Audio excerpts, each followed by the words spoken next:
Mwenyekiti wa shirikisho la wakuu wa polisi wa nchi za kusini mwa Afrika, yani SAPCO, ambaye ni Inspector General wa polisi IGP wa Malawi, Bwana Richard Chakupaleza Chikoko Luhanga, anatarajiwa kufanya ziara rasmi nchini Tanzania kuanzia tarehe 20 hadi 23 Aprili 2026 na atapokelewa na mwenyeji wake mkuu wa jeshi la polisi Tanzania IGP Camillus Wambura.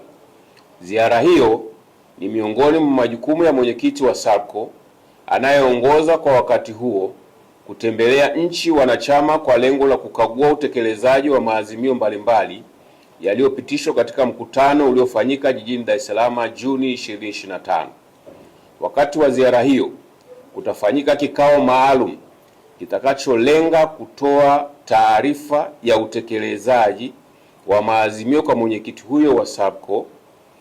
Miongoni mwa maazimio hayo ni pamoja na kuimarisha mapambano dhidi ya uhalifu wa kupangwa na ule unaovuka mpaka kwa lengo la kuzuia na kudhibiti matukio ya kihalifu katika ukanda wa kusini mwa Afrika.